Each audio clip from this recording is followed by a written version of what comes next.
Туғандар, ассаламу алейкум, рахматуллахи баракат. Барыңыздарға Аллах Тааланың берім жаны райым болсын. Туғандар, бүгін мындай қозғалушы теманың бири бұл мындай такси тармағына кантип подключение болобуз. Самозанятке же болбосо парковой самозанятке кандай подключение болуп кошулабыз, катталабыз деген бир туғандарга ошол видео арналат ачыгы. Ошол видеону ошо такси кыламын же болбосо ошо кантип подключение боломун деген бир туғандарга сөзсүз түрдө жөнөтүп коюңуздар. Анан туғандар,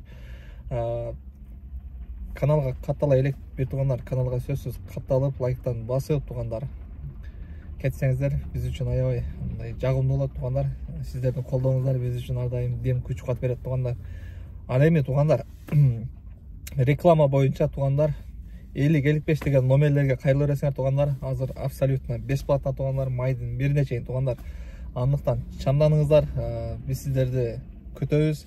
Барып, кандай мындай, например, машинаны алып сатуу боюнча, например, продажа боюнча дагы кайрылып бересиңер туғандар. Эстону реклама кылыш керекпи, же таксопаркты реклама кылыш керекпи, же болбосо кийим саткан магазинби, же болбосо айтор кыскасы продуктовый магазинби, же халяльный магазинби, баягы мындай эт сатканчы. Айтор ошол Санкт-Петербург шаарындагы кайсы бир тармакта биздин өзүбүздүн мекендештер эмгектенип, өздөрүнүн чакан бизнестерин жүргүзүп келген болсо, биз кызматтабыз, реклама кылып тартып чыгарып беребиз. Бекер туғандар. Андыктан кайрылсаңыздар болот. Ошону кыстырма алып кыстырып кетейин туғандар. Эми негизги темага кайтайлы туғандар. Самозанят, парковой самозанятке өтүүнүн эмелери, эрежелерин айтайын. Эми кандай кылабыз, кандай жок туғандар. Эме кылбаңыздар. Түгүнө комментарий жазыштын кереги жок, негативче. Бул эми баягы 5 кол тең эмес туғандар. Билген бар, билбеген бар. Ошо билбеген бир туғандар комментарий жазып атат. Айтып коеюн деп тура көрдүм. Госуслугины ачасыздар туғандар. Госуслугины скачать этесиңер, мойнолокту скачать этесиңер туғандар. Башына келгенден кийин регистрацияңыздарды так кылып туруп, базага койдуруп, чөткө кылып туруп, анан эмеге барасыңар? ННС-не кылсаңыздар жок боло турган болсо туғандар, ННС-не салыш үчүн эмеге барасыздар? Госуслуга май документиге барып туруп, госуслуги демек, то есть МФС-га барып турупчу, май документке госуслуги МФС-га барып туруп, ошол жерден аласыңар туғандар. Мурун эки жерде берет эле. Май документте, анан эмеде болчу, МФС-де болчу. Азыр май документин өзүнө эле берип калды. ННС не алсызчы? Мен эми ошол жерден алдым. Анан себеби мен мурун бар болчу, эми үйдө айылда калып кеттир. Бул жактан мындай восстановление кылдырып алдым туғандар. Анан ошол экөөнү аласыңар туғандар. Алгандан кийин эле мындай госуслугиден туғандар сиздерге мындай киргенден кийин подтверждение, учетный запись алышыңар керек туғандар. Бунсуз самозанятта боло албайсыңар туғандар. Парковой самозанятта боло албайсыңар туғандар. Ким чалтат? Ошондой. Мына могул жерде азыр көрсөңүздөр болот. Подтверждение, учетный запись деп турат туғандар. Көрүнүп атабы? Ошол подтверждение, учетный запись, ошону эмеге барсаңыздар, ошол май документтен өздөрү кылып берет туғандар. Андан кийин госуслугиңиздерди ачкандан кийин мойнолок аласыңар. Мойнолок алганда туғандар, ошо сиздердин канча табып атасыңар, канча налог берип атасыңар, ошонун баары чыгат туғандар. Эми мен бул жака канча тапканымды, анан канча налог алып атканымды көрсөтпөй эле коеюн.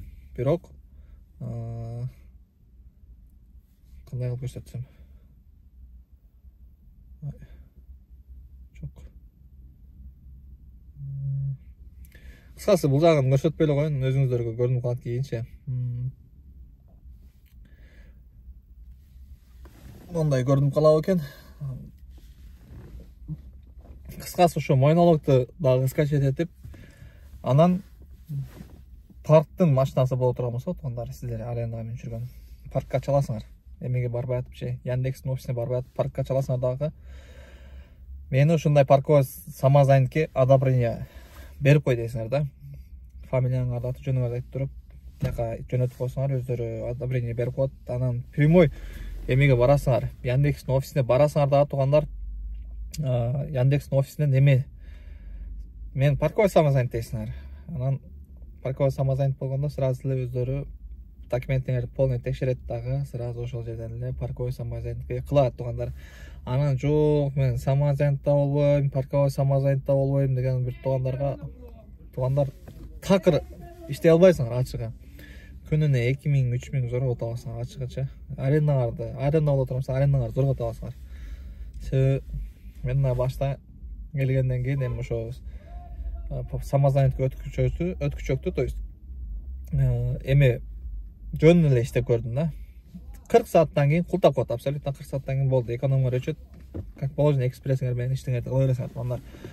Анан подключение кылышат. Анан эми багы бул эми парковой самозанятке айттым да, эмичи ал эмеге өтөйүн, токтоло кетейин. Самозаняттын өзүнө, самозанят эмнеге самозанят, анан парковой самозанят. Туугандар, самозаняттын өзү бул сиздердин жеке автоунуңуздар болгон болсо, ошондо сиздер парковой самозанят эмес, өзүңүздөрчө самозанят болсоңуздар деме боло берет туугандар. Мына мен бул автоунам өзүмдүкү, бирок мен самозаняттын өзүндөй эмесмин туугандар. Мен парковой самозанятта. Себеби эмнеге дегенде, парковой самозанятта туугандар проблемалар боло турган болсо, через эме аркылуу сүйлөшөсүңөр да, парк аркылуу сүйлөшөсүңөр. Мындай бир аз жеңилдиктер болуп калат да. Эми биз түшүнбөгөн кээ бир нерселерди парк аркылуу чече беребиз. Анан моментальный выплата туугандар. Акчаңыздарды любой момент азыр иштеп бүтүп эле азыр чыгарып алсаңыздар боло берет туугандар. Ошол жагы бар. Анан если самозаняттын өзүндө иштей турган болсоңуздар туугандар, анда багындай болуп калат. Бүгүн иштеген акчаңыздарды 5000би, 10000би, 3000би, 2000би, 1000би айтор айырмасы жок, канча иштесеңиздер дагычы. Эртеси күн чыгара аласыңар туугандар. Эртеси күн чыгара аласыңар. Ошол күнү чыгара албайсыңар туугандар. Ошондуктан анан алар Тинькофф карта берет. Если самозаняттын өзүндө иштейм десеңиздер, Тинькофф карта берет. Ошо Тинькофф картанын негизинде ошол жака шотуңуздарга акча түшүрүп берет.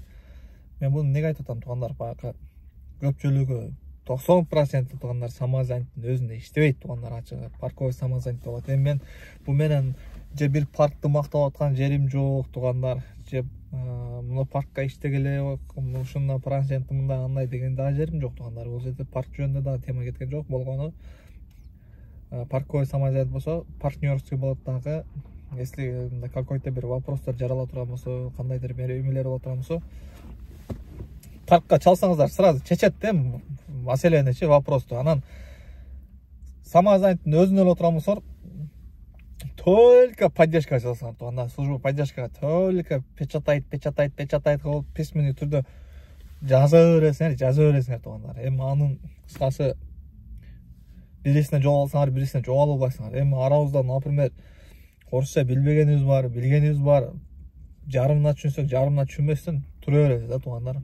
Ошого мен деле орусча кыйратпайм туугандар. Мындай вопрос берип, ответим ала алам, бирок эми баары бир эми биз түшүнбөгөн ортодогу бир программада бир эме деле бар да, түшүнбөгөн нерселерибиз бар туугандар. Ошого бул кыскача видеоролик ошол самозанятке же парковой самозанятке подключение болгондун эмесин полный четко айтып түшүндүрө алдым деп ойлойм туугандар. Ушул видеону абсолютно ошол баягы мен такси тармагында иштейм деген бир туугандарга сөзсүз жөнөтүп коесуңар туугандар. Анан азыр биз Санкт-Петербург шаарында иштеп атабыз туугандар. Москвада эмес, Санкт-Петербург шаарында. Ошол эле анан Санкт-Петербургда эле ошондой жок туугандар. Бул бүт Россия боюнча худу ушундай эле. Вот немеде Сахалин болсо, жердин түгүндөгү тиги Сахалинде болсоңуздар деле ошондой эле. Самозанят эмес, самозанят. Худу ошондой эле. Худу ошол эле май документке барасыңар, худу ошол эле МФС барасыңар, ошол жактан документ бүтүрөсүңөр, анан Яндекс машинасына барасыңар туугандар. Ошондой эле. Москва, Екатеринбург, Түменби, Самара айырмасы жок туугандар. Ошого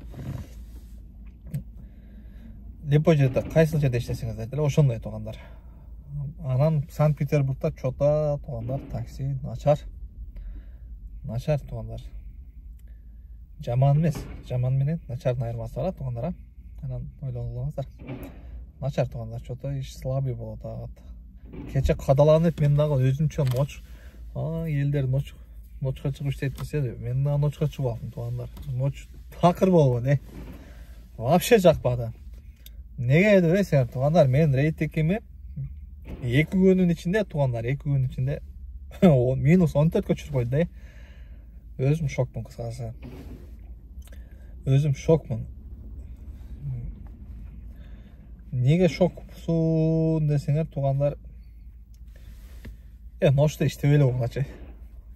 Суранам, ночто иштеп эле болгулачы. Кимге жагат, кимге жакпайт, ночтун уйкусу баары бөлөк да туугандар, ачыгы.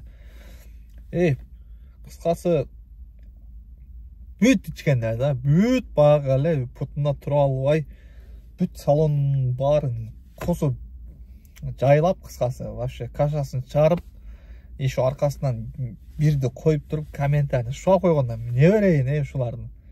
Адамдын жанын гана чыгарат да, жанын.